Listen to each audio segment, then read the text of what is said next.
Sometimes we think about life as a poem, as a movie.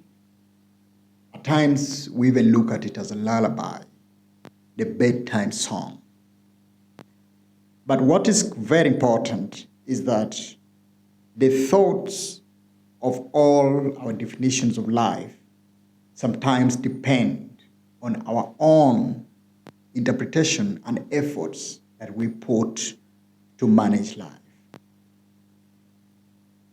When you look at the later days, or the earlier days, the philosophers, the times of Aristotle, the Socrates, the likes, they wrote so many conceptualizations about the subjects of life. But today, I just need us to dwell closely to where life actually favors and what decisions are worth appreciating if we really need to celebrate the doctrine of this life. And I'm going to lead you straight to the context of technology and the school. Now, some of us attended school first and maybe even graduated 10 plus years ago. And today we are working probably somewhere, some good organization, some small organization, some large organization, we all right there. And what you do realize in those places of work is that your applications of the concepts you studied in the class, only you can tell the story. The last time you applied the abacus, the last time you applied King Louis XVI context directly into your workplace today. Now, what is very interesting is that if we remember, this is 2022. If we remember 2019, 2020, 2021 to date, we lived or are living in a period of a pandemic which changed the way the world is, which changed the way organizations are doing businesses. But the fundamental question is, are the schools not teaching these children the same things that they taught me back then? That today I'm being told to go and stay at home because I'm not essential. Then the big question at the end is, how safe is the future of these children if the academia is not changing when the workplace is changing? Now, there you're going to start to appreciate the poetic justice or injustice in life. That as we are thinking about the structure of our rhymes and rhythms, there is a point which is simply remaining a chorus. Think about singing a song of hope, and then the chorus keeps saying, we shall cry, the tears we shall cry. Even the times when the rhythm is saying, I bring you milk, I bring you sugar, I bring you water, I bring you electricity, the chorus remains, we shall cry, the tears are bitter. That is simply relating to the structure of the academia today. It is simply relating to the fact that these children are not even aware that things are getting out of hand someday. These children are working so hard that they want to graduate with a first class, which first class they don't even understand what it is. They are still taken in a manner to think that the work environment out there is looking for their first class degree. Not saying that it's a bad thing. No, it's a good thing to be number one. But what is the role of the career teams in the different institutions, high schools, primary schools, and universities, tertiaries, and all that, what are they doing?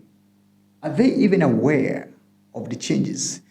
In some of the African schools, if you do remember, when schools got closed, the teachers were home. How many of those teachers, while they were staying at home, thought about an alternative to teaching? Or probably thought about going in to pursue some kind of a study in something that is slightly different? All the questions we think about. If these teachers stayed at home for all this kind of period of time, are they still not ashamed to teach these children the same syllabus? Wouldn't we call that some sort of a manslaughter in the perspective of the learner? Do you think some sort of a lawsuit needs to be, issued on an individual there? Because it's total mad. I'll look at the structure of the corporate organizations today. Corporate organizations, a good percentage of them are pushed their employees to work from home virtually. In the academia, the students are resisting virtual learning. They want a teacher in class because they believe the school fees they're paying for, it is meant for a teacher to stand in front of them. Giving you an example of the Pineton, happy that you're sponsoring the show. You find that the company is battling with convincing these young people to say, look, this is where the world is going. Join our virtual sessions and you learn the art of how the corporate world is taking things. So that when you graduate, you are definitely unique and different from these other people. How will you cast the last stone if you can't even carry it?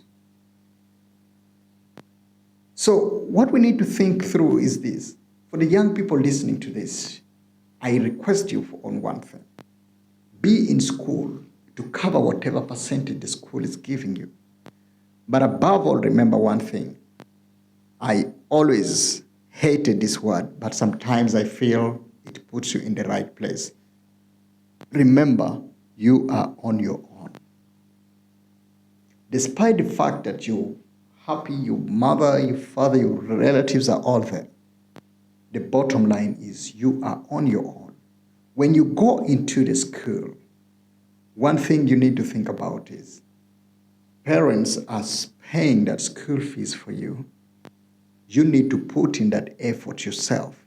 If it means taking up an extra learning, take it up. It works for you. If it means going in for a training somewhere, a bit that is going to build your CV and try to equip you with a skill that's going to make you employable with the current work structure, go ahead and do it. At that period, let me tell you something. You're going to be one of the parties celebrating the moments because you got your good job at a very tender age simply because you prepared. You did not focus your 100% mindset in the teachings that you're getting in class, but you're taking an extra time to go and say, hey, guys, you're offering something. Can I please come and volunteer with you? This is where the chapter of real life begins from. It hurts me when I ask a student, what is your aspiration, or how do you spend your 8 or 10 hours in school? And they say, I spend time reading, go to the library, come back, and for them, that is it. Now, what is the student breeding? To become a senior accountant tomorrow, to become an auditor tomorrow, to become, a human resource manager tomorrow. How long will it take this child to become an HR manager? The times or the amount of time you take to become the person of your dream is dependent on how much time you spend right now and what you do in the time that you spend. If you can't give academics 30%, then give that 30% to your extracurricular activity by learning something else. If you're giving academia 30%, then give the 70% to go in and learn a bit of some phone etiquette, some email etiquettes, communication languages, and check out what kind of technology is emerging. Which ones can you put in your CV? What kind of those tools that are being used today can you proudly mention in your CV? These are things that we really need to think about.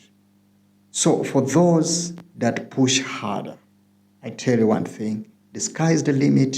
You got it right, you're going to win it. For those of us who say, no, let's first focus on the books first. You are as good as that employee at the workplace who says, I am focusing on my job description. I am not going to learn anything else. I don't have time. That is not the right way to do things. I urge you, take the decision right now and make life worth celebrating. Thank you so much. Continue to subscribe to the Pinetone Show right here on the Tony Onying. Wish you well and see you again next time. Bye-bye.